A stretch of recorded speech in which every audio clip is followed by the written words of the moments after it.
বক্তব্য আসছেন বিশিষ্ট আলোচক, বিশিষ্ট গবেষক, সাংবাদিক মুফতি আব্দুল্লাহ আল আসবাজি, খতিব আউসবাগার মসজিদ।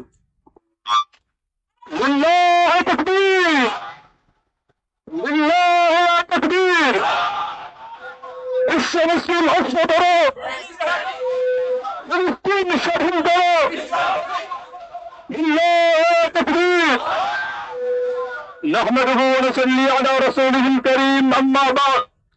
প্রিয় উপস্থিতি, আমরা সকলে অত্যন্ত দুঃখ ভারাক্রান্ত হৃদয় নিয়ে এখানে উপস্থিত হয়েছি। আজকে 1.5 বছরের অধিক সময় হতে চলল, আমাদের হৃদয়ে রক্তক্ষরণ হতে হতে আমরা প্রায় নির্জীব হয়ে যাচ্ছি, আমাদের ভাষা স্তব্ধ হয়ে যাচ্ছে। প্রিয় ভাইরা আমার, আমরা 5,000 কিলোমিটার দূরের এই সবুজ বাংলা থেকে ঘোষণা করছি, আর যদি ফিলিস্তিনে একটা লাশ পড়ে আমাদের যার যা কিছু আছে তা নিয়ে তৈরি থাকতে হবে।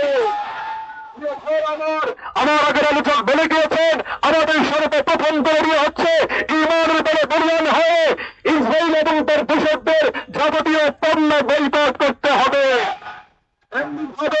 আমরা বর্তমান ইন্টারিম গভর্নমেন্টের চিফ অ্যাডভাইজার ডক্টর ইউনূস সাহেবের কাছে আমরা আহ্বান জানাচ্ছি, আপনি যেভাবে বিমস্টেক সম্মেলনের মাধ্যমে আপনি যেভাবে এই দক্ষিণ এশিয়ার একজন সেরা নেতা হিসেবে আবির্ভূত হয়েছেন, আপনার কাছে আমরা আবেদন করছি, আহ্বান জানাচ্ছি, আপনি ফিলিস্তিনের পক্ষে বলিষ্ঠ অবদান নিয়ে ফিলিস্তিনের পক্ষে দাঁড়িয়ে বিশ্ব মুসলিমের এক অবিসংবাদিত নেতা হিসেবে নিজেকে প্রতিষ্ঠিত করুন। আজকে আমাদের মুসলিম ভাইদের উপর নির্যাতন চালানো হচ্ছে, আমাদের পার্শ্ববর্তী রাষ্ট্র ভারতে ওয়াকফের নামে, ওয়াকফের বিতর্কিত আইনের মাধ্যমে আমাদের মুসলমানদের ইতিহাস ঐতিহ্যের উপর আঘাত আনা হচ্ছে। আমরা তাদের বিরুদ্ধে বলিষ্ঠ আওয়াজ তুলতে চাই। বিশ্বের যে প্রান্তে একজন মুসলমান থাকবে তাদের পক্ষে আমাদের আওয়াজ তুলতে হবে। আল্লাহু তাকবীর। এখন আমরা প্রতিজ্ঞা করি, আমরা সবসময় মুসলমানদের পক্ষে থাকবো।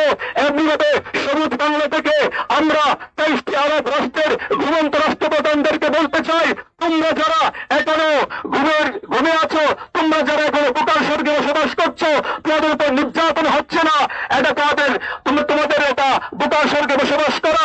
আজকে পত্রিকায় দেখেছি, আজকে ব্রেকিং নিউজে এসেছে, রক্ত পিপাসু রক্তকেতু বিনিয়ামিন নেতানিয়াহু বলেছে, হারবুনা লাইসাত ফি দিবাদি গাজ্জাতা ফাকাত বাল সানাদিরু আলা খারিদাতি শারকিল আওসাত।